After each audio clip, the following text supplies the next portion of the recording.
You know, the challenge I see a whole lot of the time with young people is they're looking for the ideal man. They're looking for the ideal woman. You know what? Your ideal husband is already married. Your ideal wife is already married. That's why some people fall in love with married people. They're not married yet, but they fall in love with married people. You know, because, oh, he's such a nice man. Oh, such an ideal man. He has a good job. He has money. He has this. He's so nice. He's so kind. Wonderful. You know, a lot of the time, this guy who looks perfect or this lady who looks perfect was not like that when he or she got married.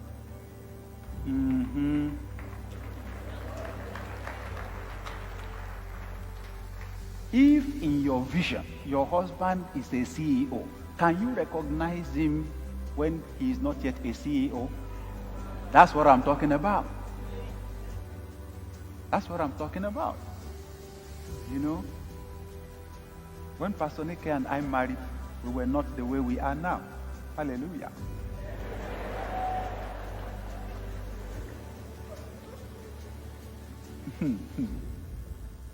It has taken investment. and you know, this is why I have an issue with guys who are always almost turning bachelorhood into an institution. What's the big deal? There are lots of people around town who are not getting married because they want to be able to get a mansion, you know, and to have some money and to have some cars. How can you marry a girl when you are not yet set? I mean, financially, you know, they already have a job.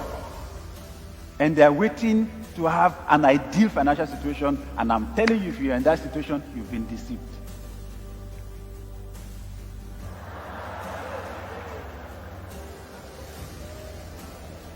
What a lady needs is not a perfect man in the present. This thing is about 10, 20, 30, 40 years' time. What she needs is a man who has a vision, who can define exactly where he's going and who he's going to be.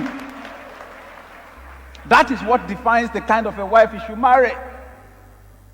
When Pastor Nick and I got engaged, in fact, it was after we were courting to be married that we now discussed our salaries.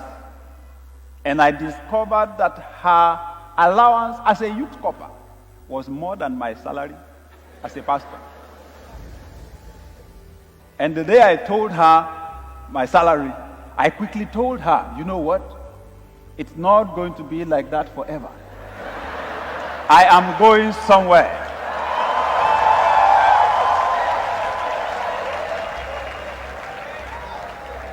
I described the future for her and told her, you know what? In fact, even though we will help each other at the beginning, but there's coming a time when I will ask you to keep your salary, keep your pay. I will bear the responsibility for this family fully.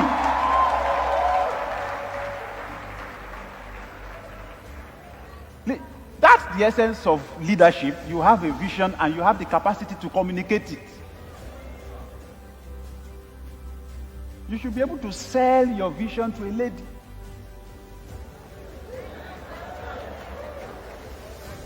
Listen, lady, if all of your assessment about a man, what you are looking for is who the person is today, you will soon be deceived, because the fact that he has a car now is no guarantee he will have a car in 5 years' time.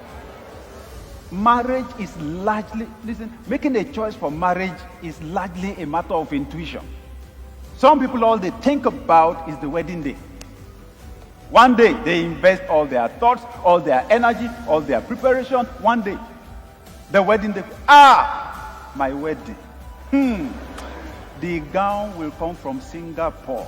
If you okay, so on the wedding day, then the pastor says, say after me, and then you say, I do. So after that, what next?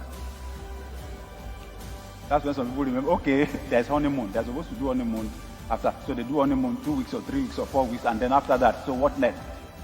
Nothing, no idea, because all they were thinking about was a wedding. Somebody gave us a book when we were preparing to get married, titled, After Every Wedding Comes a Marriage. So that we should prepare more for the marriage than the wedding. Okay, so that's the point. Who is this person going to be? And I'll tell you this. The reason why your becoming mature is critical. Your spiritual maturity is the key thing. Your greatest asset in finding someone to marry is your ability to hear from God. Nobody can accurately predict your future or guarantee what it will turn out to be 20, 30 years from now except God. Nobody can predict the future except God. You need to grow spiritually and develop the ability to hear from God. You need to take time to pray. Take time to pray. Catch a vision of your future. And then you can marry someone who aligns with that future. Now, once your vision of the future is defined, your values will be defined. Your values are the things that are very important to you. If you value spirituality, the fear of God, you've got to marry someone who also values spirituality, or else you're going to crack that home up right from the foundation. If you value honesty, the person's also got to value honesty. If you value family, you need to marry somebody who values family. Your values need to align, your basic values. You may have a few differences, but your basic values, your foundational values, your core values need to align. And that's why you need to grow and mature. Because when you are not yet matured, your values are not yet defined. Once your future is defined, who to marry will be defined. It's not everyone that is husband material for you. Not every woman is wife material for you. If, as a woman, you are queen material, your husband has got to be king material.